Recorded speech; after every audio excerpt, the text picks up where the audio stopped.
Welcome back to episode 22 of the We Are Everywhere podcast. I've been so excited about this episode because this is one of those things where you just discover something super cool and you can't imagine how many hours and days and weeks and years a project like this would take to even come to fruition. I'm talking about the Phish Just Jams app. And if you haven't heard of it, we're about to put you on because we've got one of the creators here, Chris Vernarsky, the Phish Just Jams app creator. Man, you created this with your brother, right? Yeah, my brother, Brian, is the one who did all of the technical work. He did the building of the website and the building of the iOS app. So he handles all the technical stuff, and then Right. I handle now cutting up the tracks and running the social media stuff. Dude, I mean, hats off to both of you because especially with a band like Phish, like the catalog and all of the years of the live performances. I mean, I can't even imagine. Like, do you have a time frame, like roughly in your head, of how much work you've put into? I mean, as far as like when we started, we had the 1997 Jams compilation that we found that someone else had traded and shared on, I think, like bt.etree.org years and years ago, probably in 1.0 era. And some point during 3.0, I believe it was probably during 2012, maybe, we started to go through and try to cut up some of the tracks from 3.0, and then eventually went back and said, let's start with 1.0 as well. And would just kind of take a year by year approach. And my brother, Brian, is the one who did almost all of the backlog of tracks, cutting them up. And that was a very labor-intensive process. I can't even imagine. Yeah, I think at that point he was basically downloading the whole show and then going through and picking the individual tracks from there and cutting them up, and that was the process. Yeah. And I took over cutting up the new tracks from 2014 on. So from then on, it's been me, the one who cuts them up and then just uploads them to him to load them up onto the site. It's amazing. So. And I guess we should describe what the app is. It sounds pretty self-explanatory, called Phish Just Jams, but it's a website and an app that if you're like me, my Phish journey is, I was talking about this on the last episode. I'm not really there for the songs. I don't really care about the lyrics.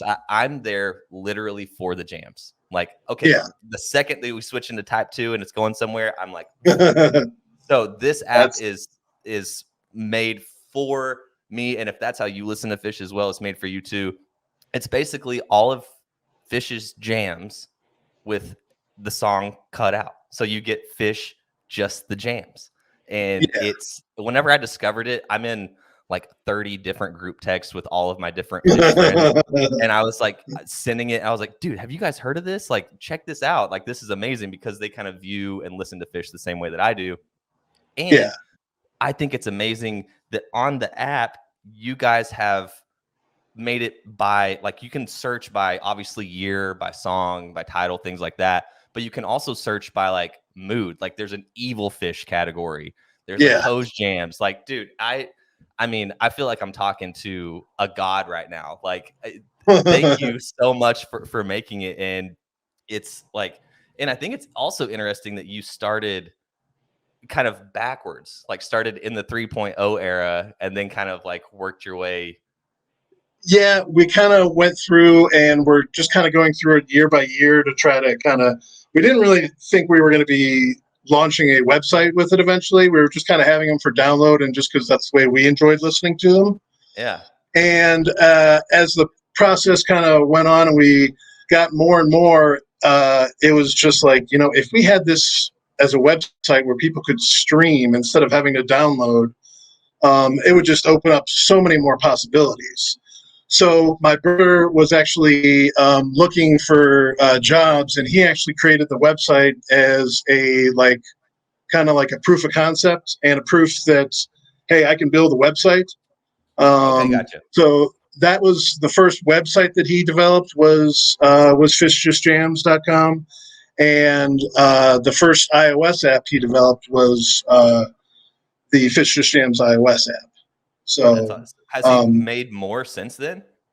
No, not specific apps. He is Gotcha. working in kind of development and stuff, but he doesn't work specifically in apps. Right on. But what a cool thing to have like on your resume.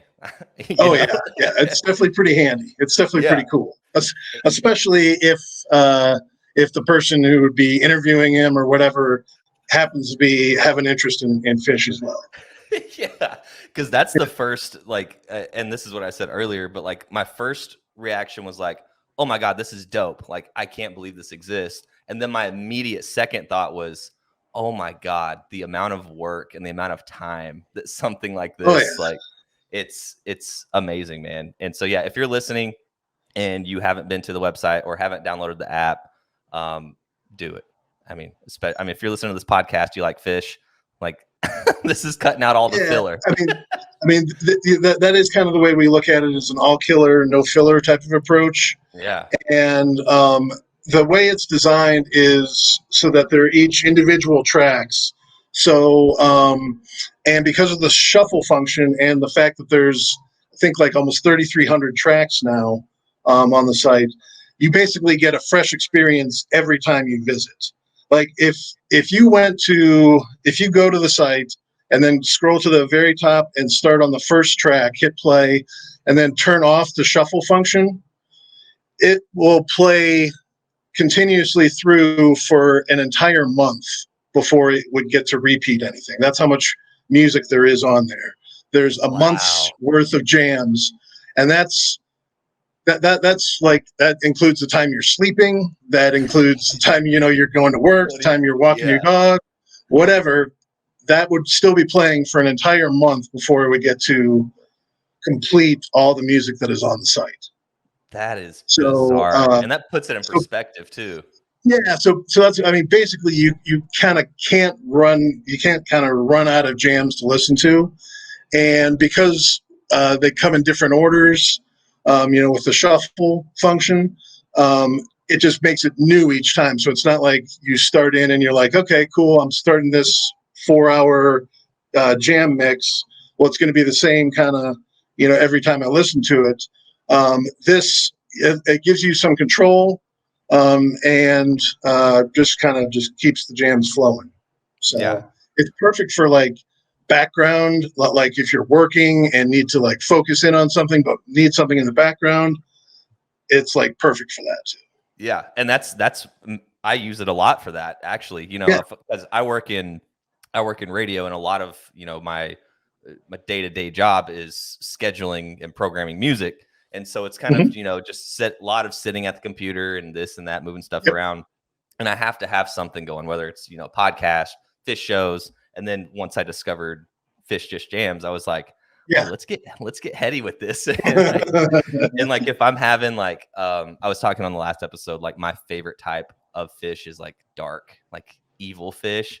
And once I saw that you like guys have sections where it's broken down like that, I was like, oh, I'm living here. Like, this is my zone. Like, it's amazing. That Dark Evil playlist is the most popular playlist on the site. It definitely is. So you can see, like, you get like data points and metrics of like what people are listening to and stuff like that. Yeah, you can see that on the analytics page. You can see also, because of the way I set up the social media stuff and the links, I can see like who clicks on, or like how many clicks that particular link has gotten. And nice. I just did because the site went live in 2015, like July of 2015. And we're closing in on 7 years. And I just did all the stats for all of the like the most played tracks, most played per song, most played playlists and all that. And the Dark Evil one was by a significant amount. It was the most highest played. So I don't know if a part of that is because I shared that one a lot, or if it's that everyone else is choosing it as well. But probably a little bit of it's both. definitely popular. Yeah. It's definitely popular. The mood playlists are really fun, to just for whatever type of mood that you're in. If you're looking for bliss jams, we got that covered. If you're looking for out of the blue, like kind of jams out of nowhere, you got that. The From the Archives list has got all the stuff from like Live Bait and From the Archives release. So if you're particular about sound quality, the From the Archives one is the playlist to go to because it's got like 160 tracks that are all like the soundboard upgrades. Right. So that's one that I'd recommend if you're kind of particular about that. Yeah, sound. I know a lot of people that are. And understandable. Understandable. And I kind of used to be, but you're leaving so much on the table by only listening to soundboards. One of the things I wanted to ask you about is how are you picking these jams? Are you just getting on Phish.net and seeing looking at set lists and seeing, okay, in this particular show, this particular song went over 15 minutes and we're looking at that? What's the process like of being like, okay, this is making it onto the site? From like current shows, I pretty much just kind of download. Find an audience source, download it, and then I already know what songs, and I can tell just by looking at the timings. Okay, yeah, all right, this was a small version of Down with Disease, so I don't need to cut that one up or whatever. So I kind of know which songs to begin with have jams or jam potential, and then kind of go from there, and then cut up what I need to cut up. So some shows, can only have like a couple tracks. Others can have like 8 to 10. Sure. And the thing is, it really doesn't. It doesn't necessarily correlate as far as like the number of jam tracks to the number to like how good of a show it was, because we could have 8 to 10 jam tracks, but they could all be 6 or 7 minutes long. So that's it all kind of depends on what you're looking for. Sometimes there'll be a show that will only have 2 jam tracks out of that, but each one of them will be 15 minutes long. So right, yeah. Yeah, that's what I was kind of curious about is in the picking process, is there a certain number to where you're like, okay, anything over 10 minutes or anything over, 6 minutes? I was kind of wondering what that cutoff is or Yeah, no, there's no real hard and fast rule, because let's see, when Haley's probably, I don't know, around 2013, 2014, something like that. That was a song that I would look for and be like, man, any chance you give me to, I don't even care if it's 90 seconds worth of jam that is outside of what they would normally do, then I'm going to cut that up and use it, because it doesn't happen in Haley's that often. Right. So it'll kind of depend on the song and the jam. So I kind of play it by ear each show. But as far as when we were going back historically on the older shows, we definitely would use Phish.net from time to time. Most of the time we were fairly familiar with the show, but we could look back and be like, oh shoot, that's right. Hey, this Reba is good. This is worth cutting up, or something like that. So the jam charts and just reviews, and then our own history really kind of helped us with cutting up everything from previous. I love that. And speaking of your own history, let's kind of transition a little bit and find out, when, where, how old were you? When did your Phish journey start? How did you discover the band? How did you fall in love with them? Let's hear the Chris story. Yep, no problem. I graduated high school in 1994, and it was the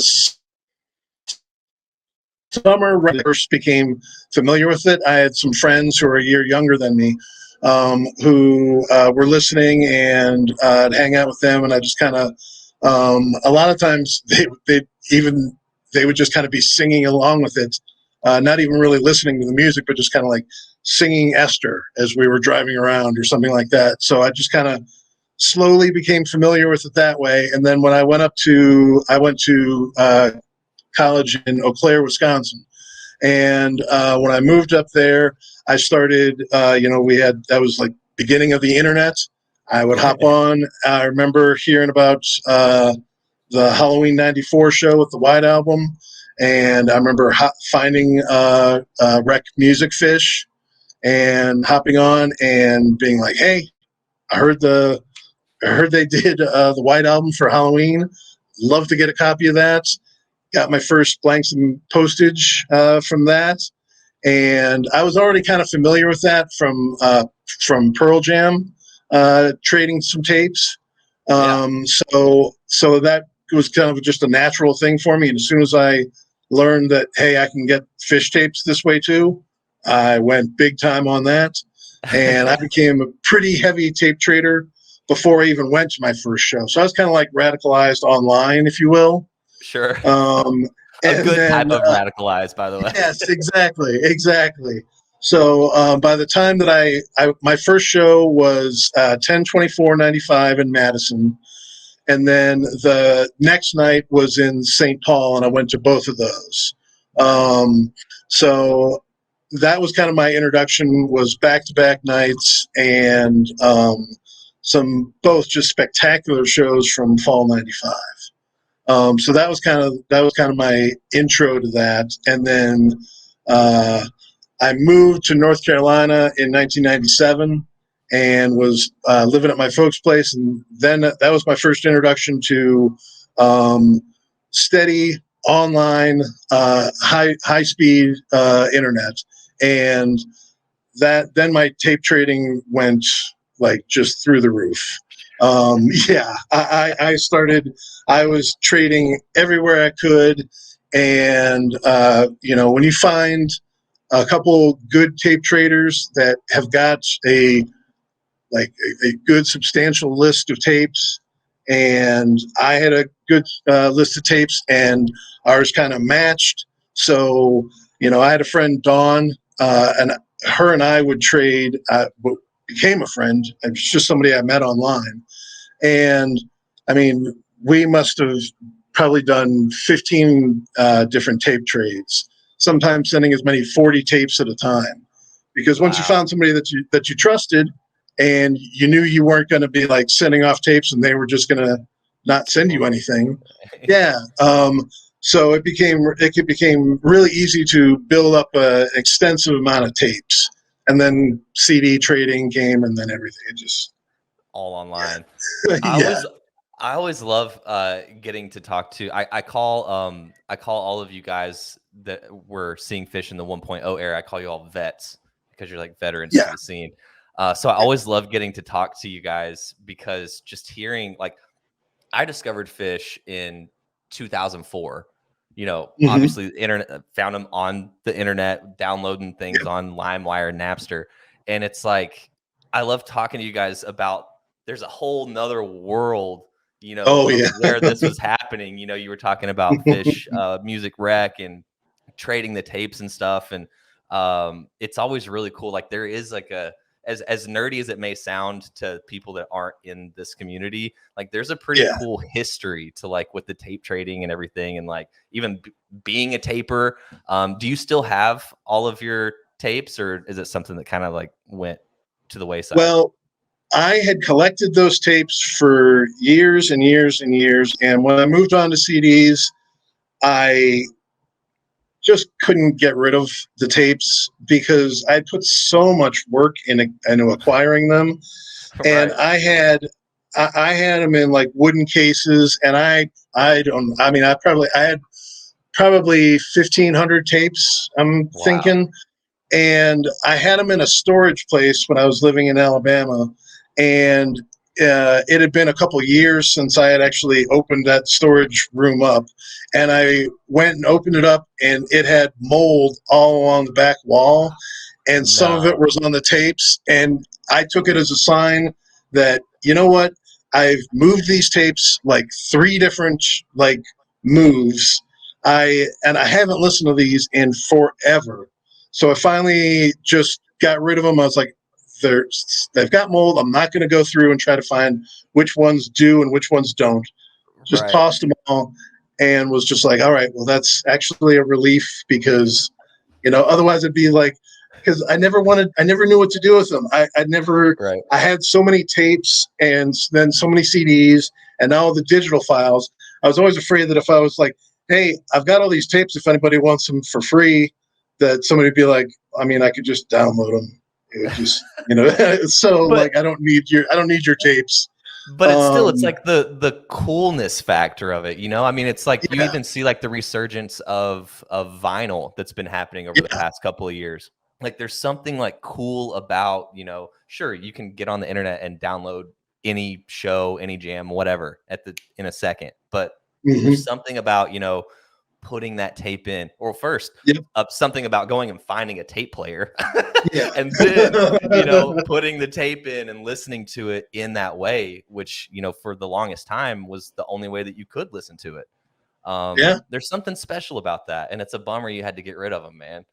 Well, acquiring tapes was, I mean, to be honest, that was kind of like half of the fun was, finding someone who had a list that had stuff on it that you didn't have, getting that stuff. I always kind of joked that, at that time I would have dreamed to be able to access every show and have it and download it like we have now. And, when we got to this point where we were downloading and everything, I kind of felt like I owed it to the 20-year-old version of me to get literally everything that I could, because I was like, that guy always said he would acquire everything if he had it at his fingertips. And I'm like, now I've got it at my fingertips. So if I don't get it, it's kind of a slap in the face to the older version of me. So, that's when you're looking at shows to download and you look at it and you're looking at a set list and you're like, First Sparkle, huh? Well, I mean, I suppose I should have that show, right? Yeah. Like you're downloading everything just for the heck of it, for the off chance that you might listen to it at some point in the future. You're like, I'd rather have this and not need it than need it and not have it.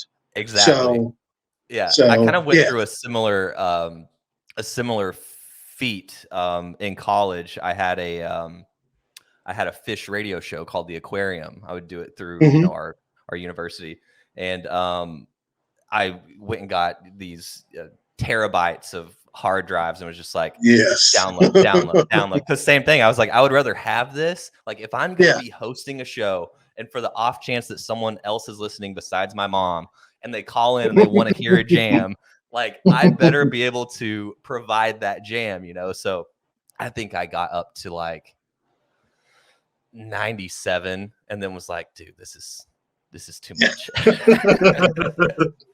When am I ever gonna listen to all of this? Right. Well, you might never, but it just feels good to have it. It's like a badge of honor. It's better to be safe than sorry. Exactly. Yeah. I want to back up a little bit. You said your first show was in Wisconsin. What was the year on that? What was the date? 95, 10/24/95. 10/24/95. Yeah, it has. I grew up in Wisconsin. I'm not really from anywhere. I moved around a whole bunch when I was a kid, so I'm not really necessarily from anywhere. But that's kind of where I spent the most time. It's where I went to high school and then started college. Was up in Wisconsin. Cool. And where are you in Wisconsin now? No, now I'm in Denver. I'm in Denver, Colorado. Cool. So. Good place to be a Phish fan. Yep. No complaints from me. Did you hit on the lottery for Dick's tickets? I did. This is actually the first year I put in for the lottery in a while, and was able to score floors for all 4 nights of Dick's. So I'm pretty pleased. Yeah. So I haven't had any trouble getting tickets before, but this year I was like, you know what, the demand's probably going to be high. don't want to wait and have to always be waiting to try to see if I can find some. So let me try it, and it worked out. So Yeah, yeah, yeah. thanks for me. I was the only one out of my friend group that really hit on the lottery for Dick's this year.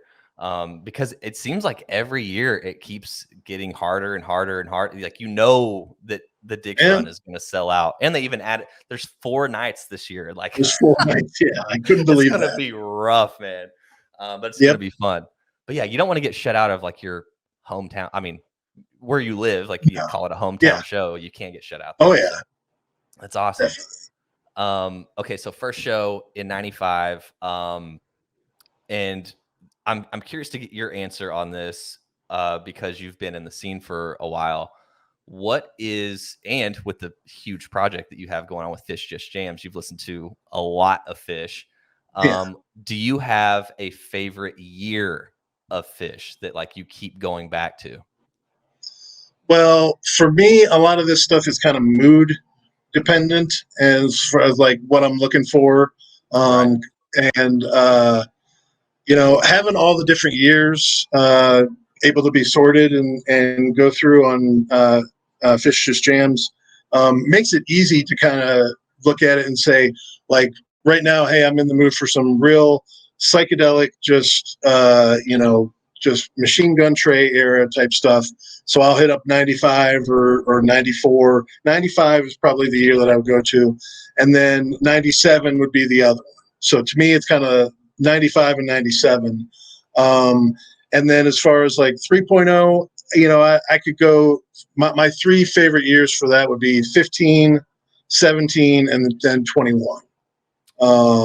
Those would be my go-to years for 3.0. But it's really 95 and 97, and it's just kind of, am I in the mood for like a 30-minute guitar onslaught, or am I in the mood for just funk throwdowns? And like, so it's just kind of like, what mood am I looking for? If I'm going to, like, say, take my dog out for a walk, and it's 6 o'clock in the morning or something, I don't need to hear the Vegas 98 Wolfmans. As soon as I start, I'll that'll come up on shuffle, and I'll be like, whoa, whoa, whoa, whoa, whoa, whoa! I'm in the mood for, get me to a nice Bliss Reba jam real quick. Like I want to ease into my day here. I don't need to like I don't need the Mud Island tweezer when I'm just kind of wiping the sleep out of my eyes and trying to make sure the dog can get a chance to do her business. Right. So that's kind of my approach for those types of things. So yeah, no, and then that's the way. I guess it depends on what side of the bed you wake up on. Some people might want to wake up and need that Mud Island tweezer instead of a cup of coffee. That'll do it for you. Yeah, exactly.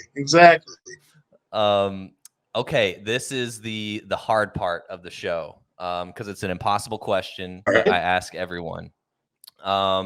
Favorite jam of all time, and I'm talking like you're on a deserted island and you get to bring one Phish jam with you, and that's the only thing that you can listen to for the end of time. What jam are you picking? Yeah, I can't go down to one jam. I can cut it down, and again, this is also mood dependent, where most of the time I'll take the Mud Island tweezer, but there are other times when I could be sitting there, I imagine myself on that desert island going, oh my God, this is the only thing I have, is this 45 minutes, mind fuck. That's all I've got. Right. Drive you crazy. Yeah, I mean, as is, we have what we call our top shelf series for each given year, where we take the top 25% of a jam tracks from a given year. So, like, let's say 2021 that just happened, had I think 172 total jam tracks on the site. So our top 25% was about 45-ish. So I would go through 2021 and pick the 45 jams that we consider the best. I can group things down like that. I usually can't get all the way down to top is my top jam of a particular year or anything like that. So, Yeah. but I can. There's quite a few that would be up there. It just kind of depends on the mood and what I'm looking for at the time.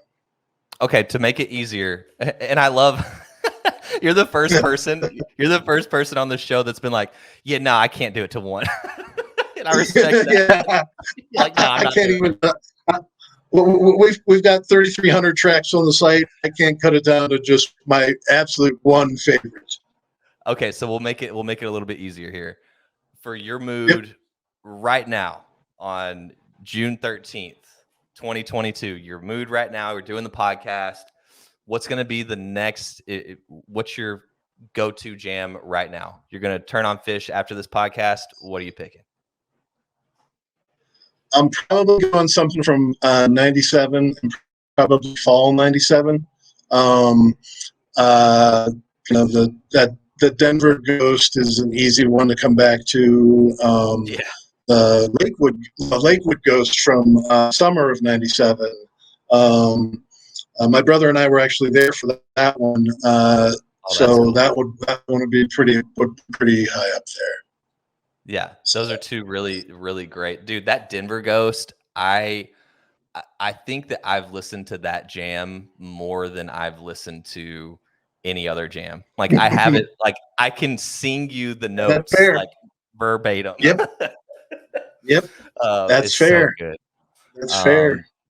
On the flip side of that, on the flip side of favorite jams, do you have a Phish song that you would be okay with never hearing again? For me, there are definitely songs that I am not as big a fan of as others. And for me, I guess it's more that like there's songs that I'm like, I just don't necessarily want to hear this in a live setting than it necessarily being a song that, hey, I never want to hear the line again or something like that. I mean, the line would be pretty high up there. But there's a bunch of songs that I'm like, yeah, I just don't want at a live show. More than necessarily there being bad songs, because like I can, I don't know, like say at work or something, if I'm listening to, like radio stations or something that other people are playing, and then a Phish song would come through, I'm like, that's better.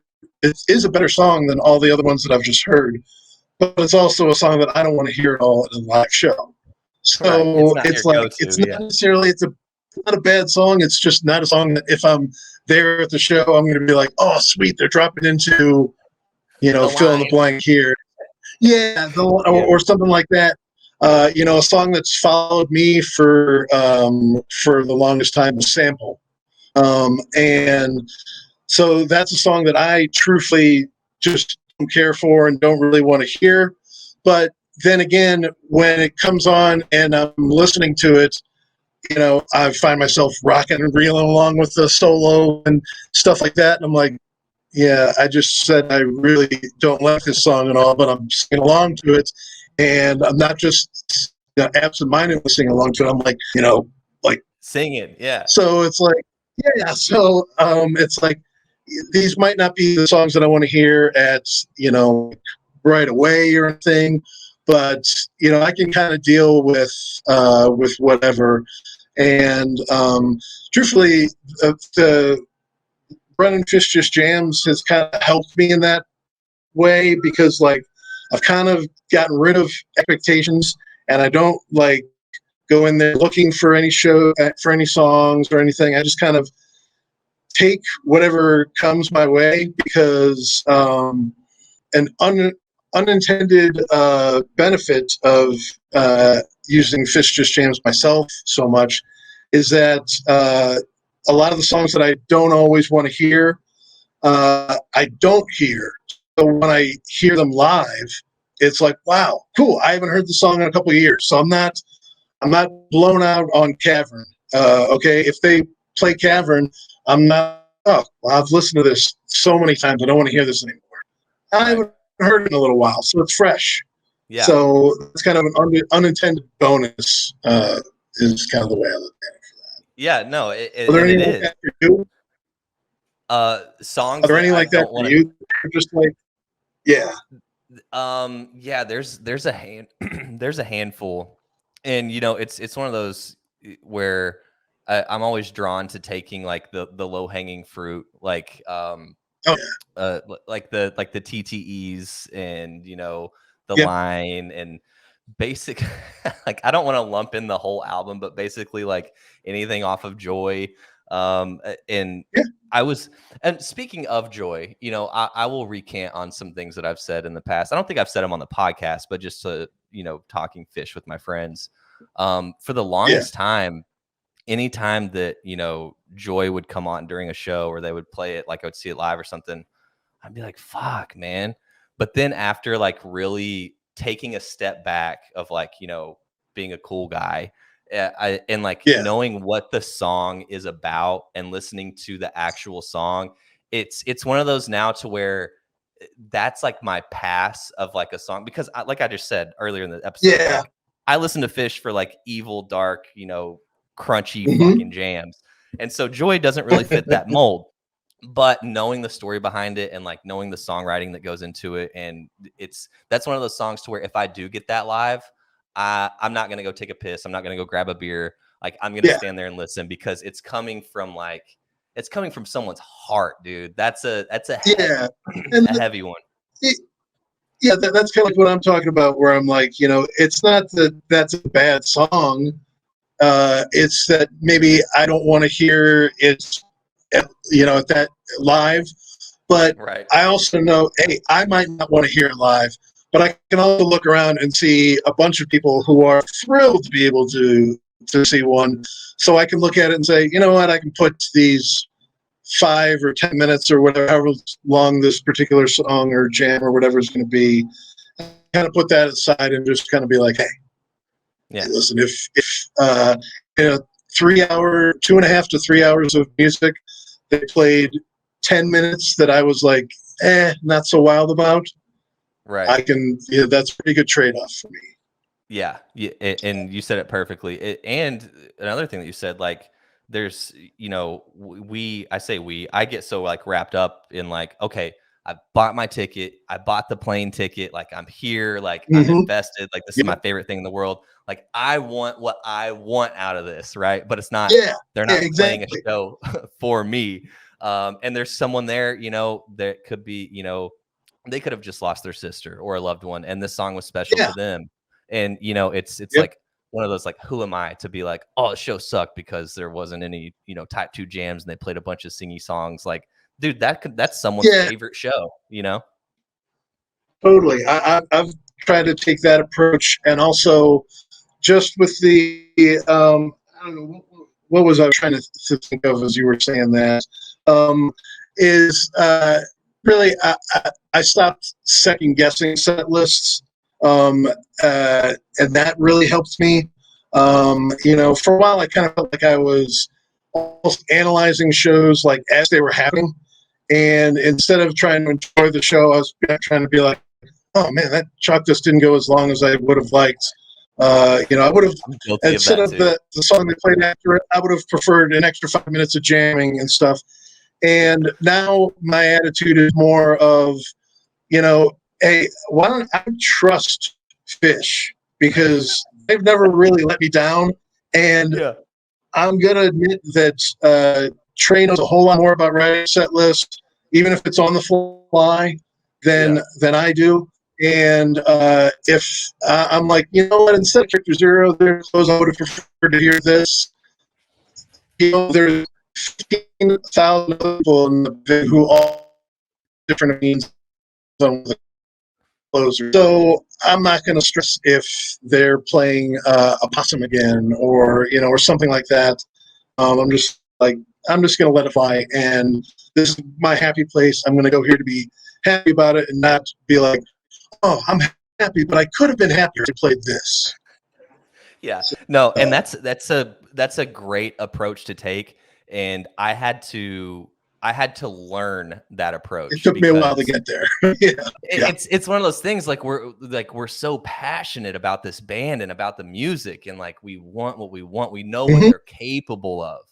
And it takes a minute to get there, especially because, with everything that we just listed, you got to set some pride aside, if you want to call it that, and you got to put the ego in check, of like, okay, I'm not the coolest or most knowledgeable Phish fan here. Like, everyone's here for something, and it took a while for me to get there, but even here's my thing: even if you go to see Phish and it's quote unquote the worst Phish show in history, you're still seeing Phish. Like, what else are you gonna be doing on a Sunday night at home watching TV? Like, you're still seeing Phish, man. And at the end of the day, I'll end up saying, all right, well, one of the however many shows I've seen wasn't as, wasn't a liftoff type of night. Right. That's fine. Yeah. You know what? Everything else has been. So, but yeah. Yeah, it's almost like you can make like the sports analogy, like if you have like a favorite team, like your team's like really good and then they have like an off night and you're like, what the hell? You're not dropping your favorite team. You're like, man, they played a shitty game and they lost. So what? I still got all the gear. I certainly think of that for myself. There are days where I'm less than my full potential, and I'd hate for somebody to be sitting there going, "Oh man, it wasn't fun hanging out with him today," because like I've had much better times hanging out with him before. Dude, yeah, so. I love what you just did, taking it and putting the analogy on yourself. Like, I've had way more bad days just as a human than Phish has had as a band. So who the fuck am I? Oh my god! And sometimes on those same days, I've been bad. I've been a bad person when they've had a bad show. So that happens. That happens. You just got to keep on going. How many shows you've been seeing Phish since '95? How many shows have you seen? This year at Dick's will put me over 50. I've never really been able to go on any type of long type of stretch. So most of my, like in 1.0, it was mostly like 2 to 3 or 4 shows a year. In 3.0, it's been anywhere from 1 to 4 or 5 a year. I was living in North Carolina and Alabama until like 2016. So there, it would depend on how the tour was laid out. Sometimes I could get 1 show a year. Sometimes I could get 3 or 4 without having to, actually seriously travel. And then once I moved out here to Denver, I'm guaranteed 3 a year and now 4. So that kind of helps. But I was never able to go out and like do a tour or any like long runs. So I'm at like 48 now, I think. So I've certainly listened to quite a bit. Yeah, right. Yeah. The reason I ask is because everyone has, well, I say everyone, you might not, but I feel like a lot of people have songs that they're chasing. So out of the 48, 50 shows that you've seen, is there a song that you are like, man, I've never seen this live and it's like one of my favorite songs and I just want it and they can't seem to play it while I'm at the show? I'm actually really fortunate in that I'm not really chasing anything anymore because I've been like at my first show I saw they played a band. I've gotten a lot of rarities without actually seeing the quantity of show that is necessary sometimes to take care of all those rarities. So either with bust outs or just like random luck that I happen to be there. Like I think on my, using like the Helping Friendly app and Phish.net and all those stat pages, I think my most popular songs I haven't seen are probably like Uncle Pen, The Landlady, all things like that. It would be nice to see, but you're not chasing. I don't really like. Yeah, I don't really like, and I'm not checking off those during shows and stuff like that. So I just kind of take what I get, and I've been very fortunate. So that's good. That's good. Like I've caught a couple Colonel Foremans. That's cool. Yeah, I've caught a couple Colonel Foremans, caught a couple Kongs. Like I've caught some of the things that you could easily go 100 plus shows and not have seen. I've been fortunate enough to see some of those, so I can't really. I kind of just am grateful for what I've got so far. I love that. Out of all of the shows that you've seen and been to, and just even, it doesn't even have to be at a show, just favorite memories that have to do with Phish. Maybe it's a road trip on the way to a show, maybe it's at a show, maybe something crazy happened. What are some of those favorite memories that you're willing to share from tour? Here's a couple good ones. Is 1996. My second year seeing Phish. I was living in northwest Wisconsin in Eau Claire, and I saw 3 shows that year. I did not see the Alpine Valley show, which was like an hour away from where I went to high school. I did not see the St. Paul show, which was like an hour and a half from where I was going to school at the time. But I did see the Jazz Fest show in New Orleans.